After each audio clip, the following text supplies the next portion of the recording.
What's going on, everybody? Welcome back to the Landry Hat YouTube channel. My name is Zach. You might have seen me on my own channel, Double Move, but this season I'm here with FanSided, taking over the Landry Hat channel, making YouTube videos, podcasts, and all of that. So if you aren't already, please subscribe here. Go check out my podcast with Foots. I do a 35, 40-minute podcast by myself after each game. If you haven't, go check those out. Get up to date on this channel. But I really appreciate you guys for being here. And in today's video, I wanted to talk about a pretty interesting note from Jerry Jones and the LandryHat.com that Marcus Mosher pointed out. Jerry Jones was on 105.3 The Fan. Obviously, he likes to talk to the media. He didn't after the Panthers game because that was a really embarrassing loss. It knocked the Cowboys' playoff chances from like 35-40% all the way down to like 8%. It was a backbreaker and a really bad realization, I think, for a lot of Cowboys fans, including myself, that this team or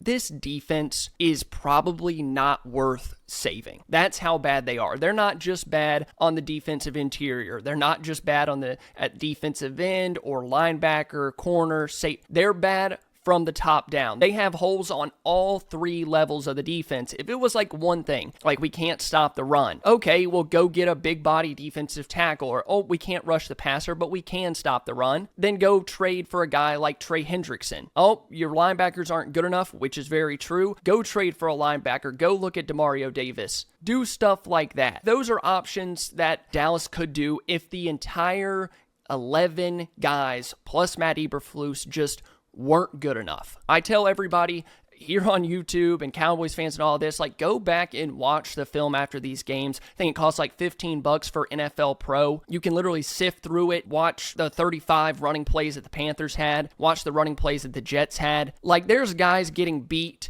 every single play. And against Carolina, it was like 7 guys losing on 1 rep. And it was a domino effect of everyone getting reach blocked or just pushed out of the play by a tight end, getting moved off the ball 8, 9, 10 yards downfield. Your defensive tackles can't take on a double team block.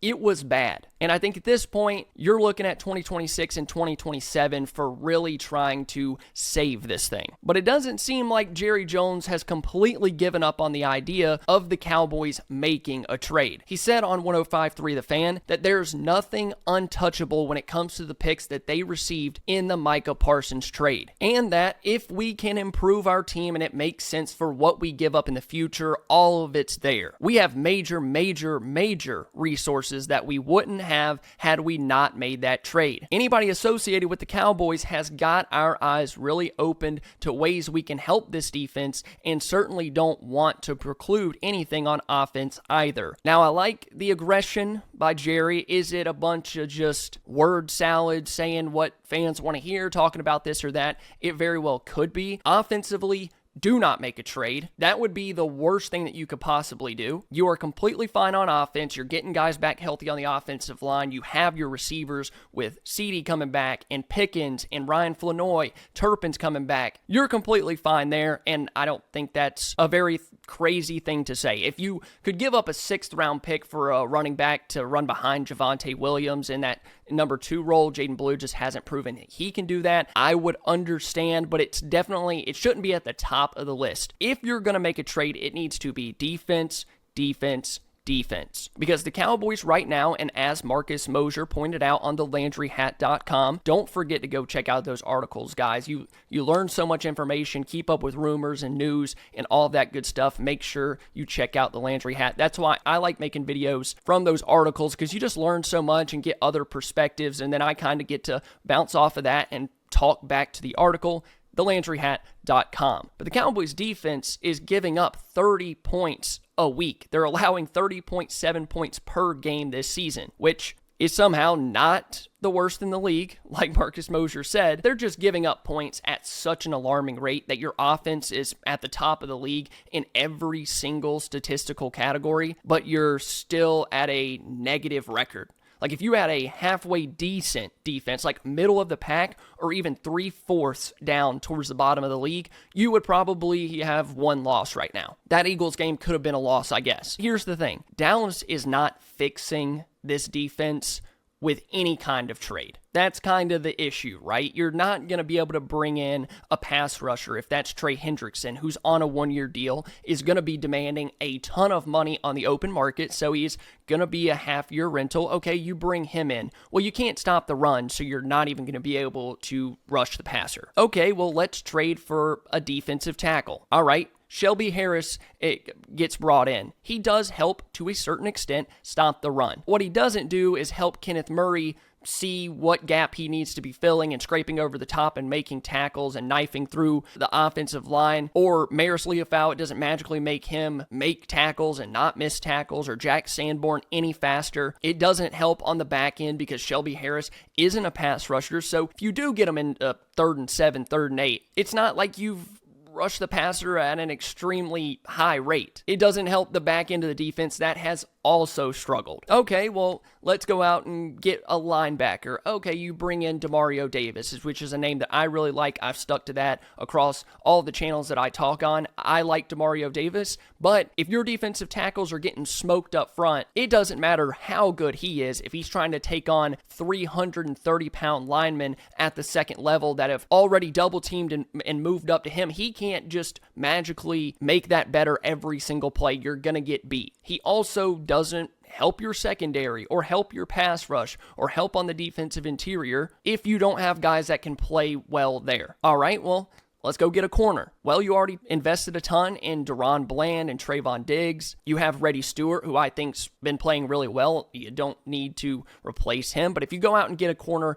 okay, then you just have a lot of bodies, I feel like. No one's been playing well. You have Bland, Diggs, okay, Ravel comes back. You trade for a corner. You have him. You have Reddy Stewart. Well, you're only going to play with 3 corners on the field, 2 corners on the field at a time. So having 4 to 5 bodies doesn't really help. Injuries aren't the problem right now. It would be much easier to have hope if it was because of injuries, but really on the defensive side of the ball, you're pretty healthy. That's why I've been saying, and Marcus did not bring this up in his article here on the Landry Hat. He does say the defense isn't just one player away. If you're going to make one trade, don't make a trade at all. Ride it out. Let's use those draft picks next year. You have the first rounders. You maybe could even trade back when the draft's here and accumulate more picks, get your 3rd back from the Pickens trade, because one guy is not going to make the difference. I will say, I would not be opposed to making trades. If you're going to make a flurry of moves, 2 or 3 moves, like let's say you want to go get your